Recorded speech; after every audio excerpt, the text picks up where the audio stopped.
I was born in Kibbutz Niram, which is very close to Kfar Aza. It's 5 minutes. And my parents moved to Kfar Aza in 2001. Um, I was 12, I think, seventh grade. And they've lived there ever since. I've left, traveled, went to do my military service and study. And I've lived in Beersheba. I went there to study, and then I stayed there and met my husband there, and we started our family, and we had our daughter. And we moved to Kfar Aza in August, last August. And my parents were renovating their house during that time. They actually moved to a building next to us in Beersheba in March, and they finished their renovation. They didn't really finish their renovation, actually. They decided they're done and wanted to move back to their house on September 27. And my mom was an American citizen. She came to Israel to volunteer, and she came from a Christian family, a Protestant family. And she met my dad. And she converted to Judaism. They got married. They had us, and that's the introduction in a nutshell. Um, I think I missed some of what Mirit said, but I think she described the feeling of that morning that something was wrong very quickly. It felt like this is something that's off. Um, we all woke up at 6:30 in the morning, except a few younger members of the kibbutz that apparently slept until 9 or 10, and who knows how. Um, but the rockets woke us up, and we ran to our daughter's room to get her to our bedroom, which was the safe room. And my mom immediately texted me and asked me if we're okay, what's going on. You said it's very noisy. Are we okay? I said we're in the safe room. Um, what's happening? Do you have any idea what's happening? Because I'm usually out of touch with the news, and my husband was a journalist. I felt like that's okay for me not to pay attention. If there's something really important, he can keep me updated. Um, so I usually don't know when things happen, when there's an operation, when there's a military operation, if someone was killed, if there was, I don't know, something happened. I usually don't know. It's how I find out when there is a massive rocket attack. And no one found out why. Like there wasn't um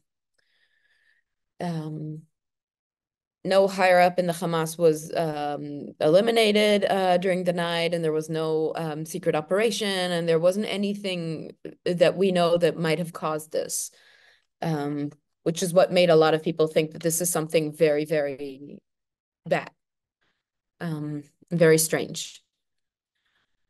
It took us a few, it took us, I think, about 15 or 20 minutes to really understand what's happening. Um, not that we still understand what's happening. But at first there was a little pause in the rockets, and then my husband says, "Okay, so I'm gonna go make coffee. Let's start the day very, very early." Okay. He went out, went to the kitchen to get us a cup of coffee, and I went to take my daughter. 1 second. I went to get my daughter to her room to change her diaper, to get her bottle, to basically get her ready for the morning. And then we got a message that we need to go into the safe rooms and lock the doors. And so I took everything with me. Took a bag of diapers, a bag of wipes, a big bottle of water, and her bottles and her formula to make her food. Grabbed her bag on the way, and it had a change of clothes and toys and everything from the day before when we visited my husband's parents in Beersheba. So she had everything she could possibly need in the room except oxygen, um, which was running low. Um, but she was fine throughout the day. She slept so well and she was so very cheerful and cute, and it was very hard to handle that um, when I'm terrified. And we just started waiting, and people started asking us what's happening, and we said that we have no idea. The windows closed, the doors closed. All we hear is bombing. And then eventually it turned into gunfire, and there was just automatic weapons everywhere, all over the place, in front of us, behind us, behind our house, in the front lawn, on the roof. It felt like there was everywhere. We got a message from the kibbutz at 7:30 that there were terrorists. There's a, how did they phrase it? There was an infiltration incident um, in the kibbutz. So when you say something like that, people assume it's one, two terrorists, 10 at the most. Um, there was a moment very similar to that in 2014. I think it's Protective Edge military operation, that there were, I think, 10 terrorists that almost managed to enter Niram. They were just outside of the fence. Um, they were like 3 paces away from the kibbutz fence, from the kibbutz pool in my friend's house.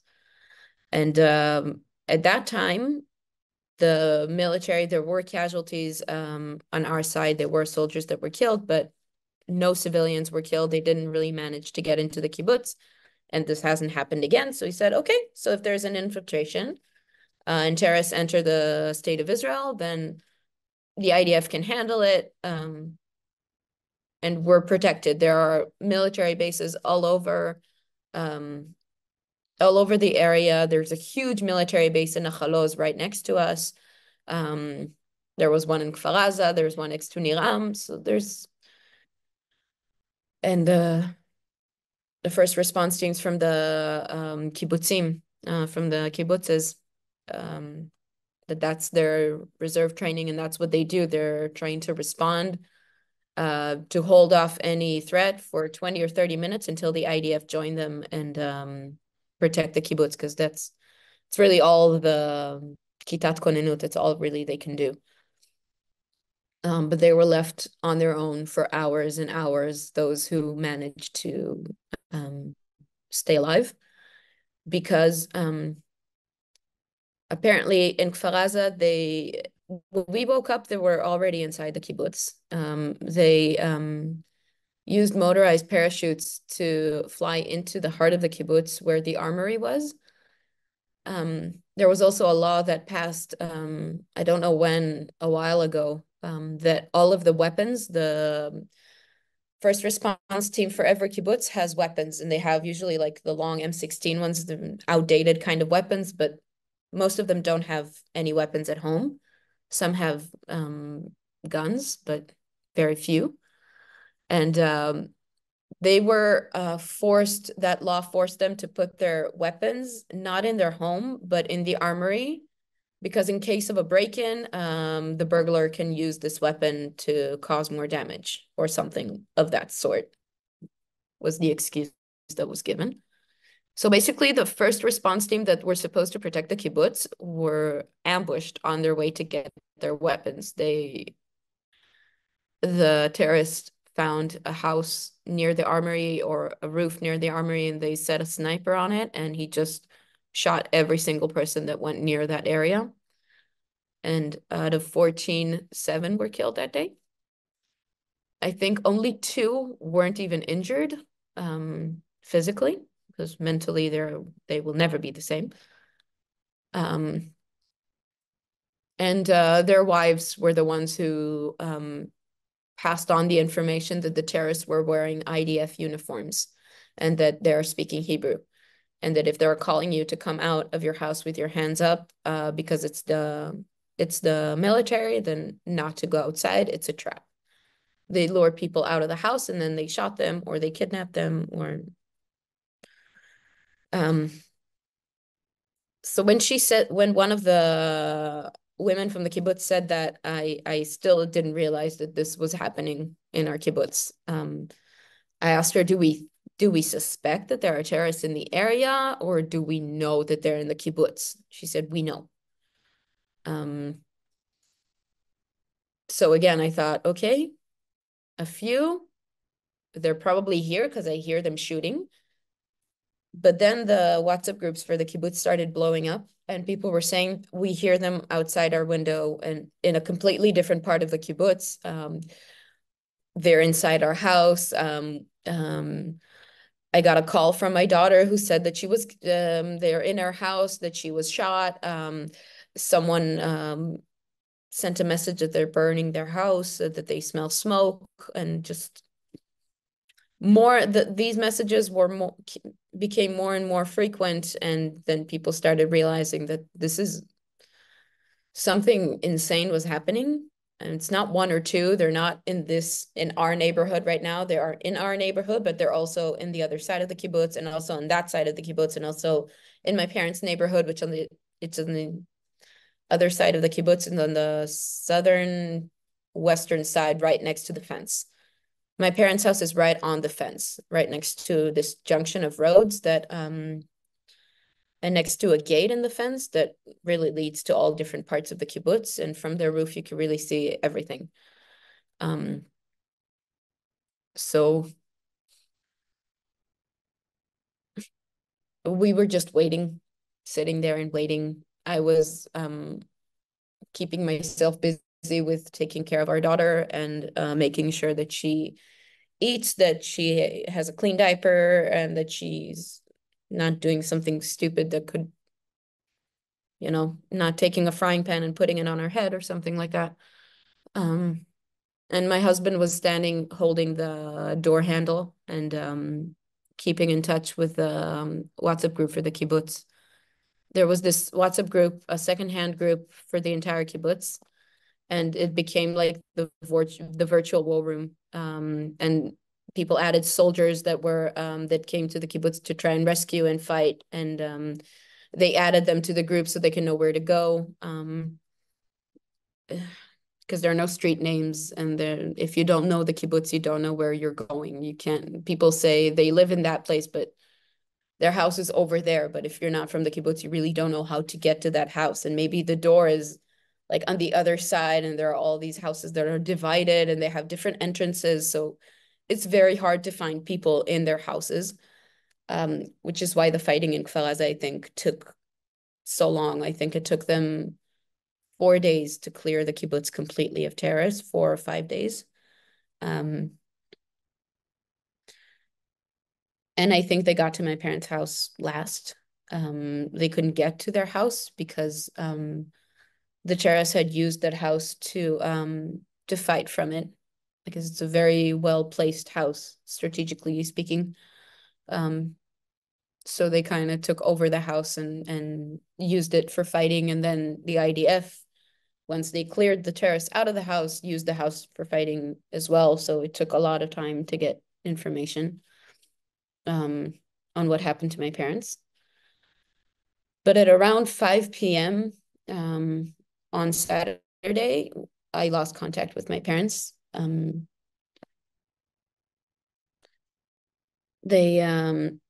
My dad sent me a photo of my mom and their dog in the safe room at around 10 to 5, something like that. Said they're resting. As I said, they just moved back to their house, so they didn't really have anything. They barely had any furniture, and everything was still in boxes. So the safe room was it was empty. There was a desk and a computer chair and the crib for my daughter. We were there for dinner, for Friday dinner the day before, and we arrived really late. And we thought maybe our baby would be tired and maybe she'll want to sleep. And I asked my mom to open the crib, saying if she wants to sleep, we'll leave her there and then we'll come and pick her up in the morning. We're a 2-minute walk from them. We're walking really slowly. And she was not at all in the mood to sleep, so we took her home. It's a good thing we did. Um, I think 10 minutes after my dad sent me the message, the picture of them, my husband looked at me and asked if I've spoken to my parents recently. I said that I talked to my dad 10 minutes ago and I talked to my mom 15 minutes ago. They're fine. Why? He said, text them again, call them again, see that they're okay. I sent my mom a message and asked, is everything okay? And she said she was online. She didn't respond. She received the message, but she didn't see it. And then she went offline. That was at 5, 5:02, 5:03, something like that. And then I sent my dad a message. He was offline, but the message was received. And then I kept sending the messages, and I think the next two messages I sent my dad weren't received. My mom received them, but I didn't keep sending them any more messages because I knew that if they were able to respond, they would see these messages and they would respond. Like there's no reason to keep. It's not like their phone is, they're not near their phone and they don't hear their phone. We were all sitting like this. Every single person in Israel, I think, was sitting like this. So I knew that if they had their phone with them, they would see the message. If they're able to send me a message, they would. So I said, maybe they lost power because we had a power shortage an hour before. And I know that a lot of parts of the kibbutz, many neighborhoods didn't have power at all since the morning. So there was no cellular communication at all. The antenna fell or was sabotaged or something. And there was only Wi-Fi communication. So those who didn't have any electricity didn't have any way to communicate with anyone. And there were many, many people in the kibbutz that people assumed the worst. And all of a sudden, they saw them when they were being evacuated or the day after. And so I didn't want to assume the worst. And at around 10:30 p.m., our baby started crying. She couldn't sleep, and she didn't want to eat, and she didn't want her pacifier, and she didn't want anything. And I was holding her, and she was squirming, and she just couldn't relax, and she was wailing and crying. And the shooting it was constant. It was all day. There was the soundtrack of automatic weapons and explosions and grenades and RPG missiles, and it was all day, all the time. At that point, the shootings started feeling closer, and at one point, I heard the bullets pinging off the metal parts of the safe room. I don't know if you know what a safe room is, by the way. It's not a panic room. It's not a shelter. It's not a bomb shelter. It's a fortified room that's supposed to protect you from rockets and from chemical weapons. And it's built to be able to be opened from the outside, to be able to rescue people inside who are injured or passed out or something. So there are metal the window is metal and there are all these different metal parts outside. So I heard the bullets hitting those metallic parts. And at that point, I started completely losing it. I I was holding my baby. She's crying. I feel like the bullets are about to go through the walls. And what am I going to do? I can't really bend down. The room is so small and the bed is pretty much taking the entire space. There's no space under the bed at all. There's barely any room and space on the sides of the room where there isn't a bed. We used it like half a storage. We didn't have anywhere to put our stuff. And then we heard someone breaking the door, the front door, and walking inside our house and coming to the safe room and saying that it's the IDF. They were knocking and saying it's the IDF. My husband was talking to them through the door, trying to get them to say longer sentences to hear their accent. And when he judged that their accent was truly Israeli, he opened the door, and it really was the IDF. And we kind of half ran out of the room, we put shoes on. We were like ready to be evacuated since about 5:30 when one of my friends sent me a message that she was rescued. She and her boys were rescued and they're out of the kibbutz. And they told us to grab a few things, like whatever we can in a minute, and just out. We're taking you to another apartment. I thought they were going to take us out of the kibbutz, but then they led us to another apartment in our neighborhood. And we saw a lot of our neighbors, and we saw that none of our houses were really damaged. There was a lot of mess outside, but mostly like people went inside and just threw stuff outside. And since our house is very old, we know that the only time that people went into our house, because we could hear it, was when the soldiers came into our house. So there was mess that was caused by them searching the house. So we were optimistic. We saw all of our friends. We saw that there was no real damage done to our houses. And someone said over there, we haven't heard from Veronica in hours, since 10 this morning. And someone else said, oh, no, I saw her. She's fine. And then everyone was like, oh, okay. So I thought, okay, so I haven't heard from my parents in 5 hours at this point, but maybe it's fine. They haven't heard from her since the morning, and now they've seen her and she's fine. So we were waiting there. I think we were 16 people and 6 dogs, not including the baby that was on me. And we were there for a couple of hours, and then they brought us outside so they could brief us on how we were going to leave. They said, we're going to evacuate you under fire. We're going to create a circle around you. You're going to walk on this road and nowhere else. Don't get off to go to the grass. Don't get off to go anywhere else. Only on the road, only inside the circle of soldiers. We're going to take you to the gas station right outside the kibbutz, and going to get you on buses, and they're going to drive you somewhere safe.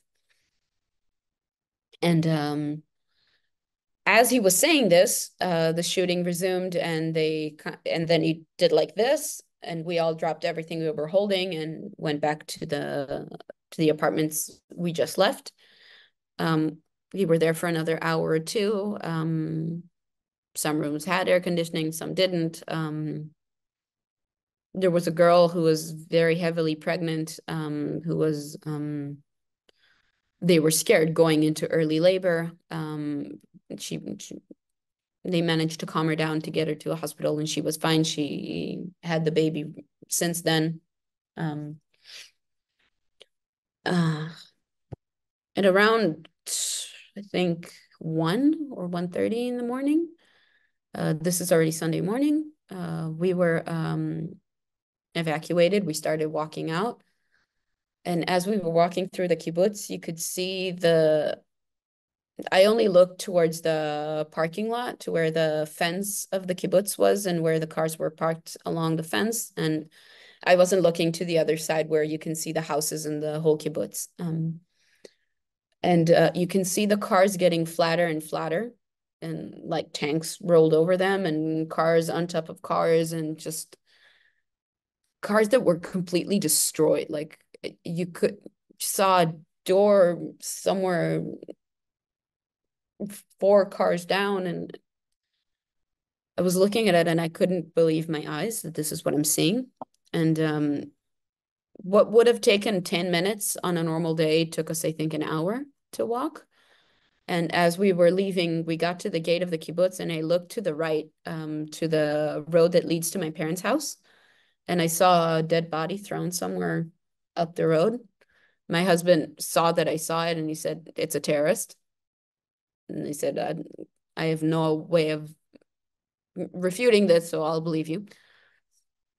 We walked outside and there were buses waiting for us. There were soldiers, there were police, there was a ton of people outside of the kibbutz, and they got us on a bus and we were evacuated to Shfaim, kibbutz Shfaim. It's in the center of Israel near Herzliya, and it's where we've been ever since for the last almost 6 months. And on Wednesday evening, after we went to the police to give to open a missing person report, a missing person file, and I gave DNA, so in case my parents weren't recognizable or they were in a hospital and they didn't have any identification, so that they can be identified. Um, and there was no information, there was nothing. And now that I think of it, I think those 4 days were probably the longest days of my life. Like every phone call, I usually don't pick up to numbers I don't know, but like every single phone call, I immediately pick up no matter what I was doing. If I was mid-sentence, and every phone conversation started with, "I have no news to give you. Not good, not bad. We just have more questions and we need more information." And Wednesday evening, a member of the kibbutz who was a friend of my dad, she was a very, very high up officer. She had a very important role in the military.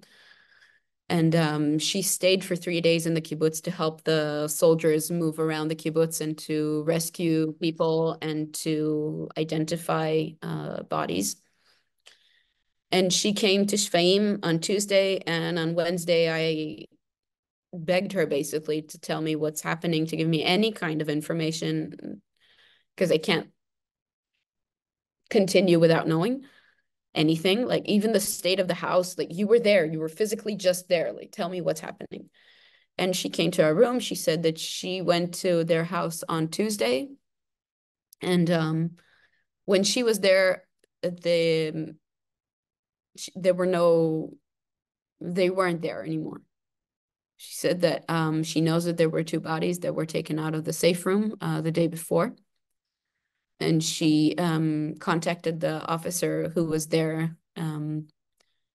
She gave him a description of my parents before, and he identified them according to the description that she gave them.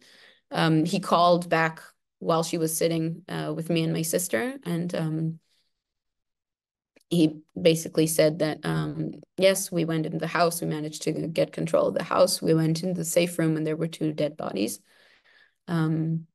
All evidence show that it was immediate and instantaneous, that they didn't suffer a prolonged death, because no one can take away the hours of panic and terror that preceded that.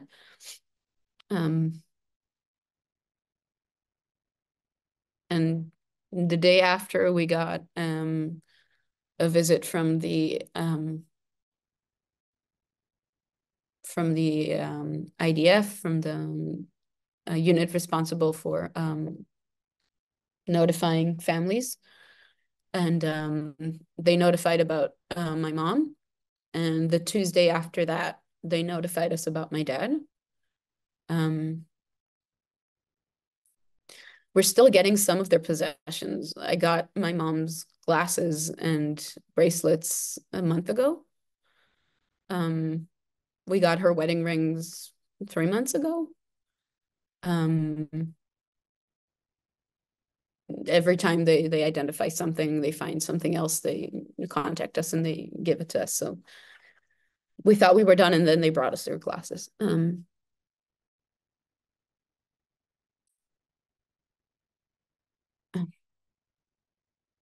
And that's basically it. This is a very hard week for me because it's Purim, and it's the first Purim that our daughter is really, and the Purim, after she was born, she was how old was she? She was 6 months. We didn't really dress her up in anything. We didn't really think about getting her a costume or anything. We said, we'll do it next year. We'll do it next year. And now we dressed her up and she's so cute. And I keep thinking of how much I want to send my mom and dad a picture of her. And my mom's Hamantaschen were just the best Hamantaschen in the world. She was the best baker. There was nothing she couldn't bake. And she would make the filling out of poppy seeds, and it's like really hated here in Israel, poppy seeds. And I'm like one of the only few people who like it, except my mom and my other sisters. And so I keep asking people to get me poppy seed Hamantaschens, and they're like, "Oh, I'll get you a box," and they give me a box of Hamantaschen, and it doesn't taste the same. And Karen, thank you so much. I know how hard this is. I don't know. Actually, I don't want to say that I know because I don't know.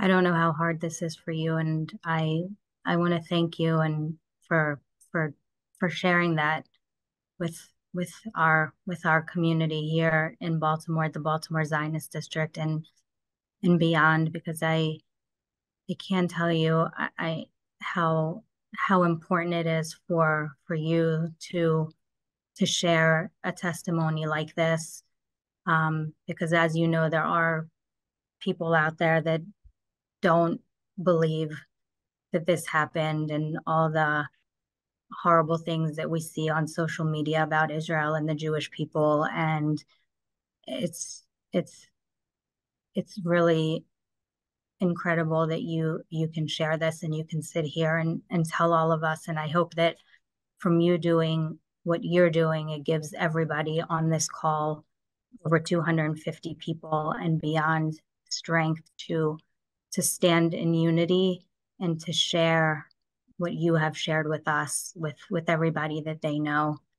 And I want to thank you deeply, from me personally and from our organization, for being here and for sharing that with us. And I know that everybody on the call thanks you and um, gives deep condolences for everything that you went through and that you're going through. And we truly, truly appreciate you and your family and your daughter for everything that you are going through. And we hope that you accept the condolences and everything that you have been through. And personally, I was in Kfar Aza in December and have seen what had happened there. And I do encourage everybody on the call, if you have the opportunity to go and to bear witness to what happened in Israel on October 7th. I do, people ask me all the time, I do encourage you to go and to see it in person, what Keren and her family and other Israelis had lived through on that Black Friday. As Mirit said, I think there's nothing more important than to bear witness to that day, so that you can come back to the United States and talk about that and share it with your communities, as we do, and as Keren just did. Keren, thank you so much. Um, thank thank you. you. That's all Really, I can thank you. say. Thank you. What you're doing is I think the most important. Like you said, the reactions that we're seeing, the world has lost it completely. Um, just unreal. Like, I can't believe this is the reality that we're living in, and it's just ridiculous. We need to But stand what you're together. doing is the bearing witness, keeping it alive. I was just talking to someone today.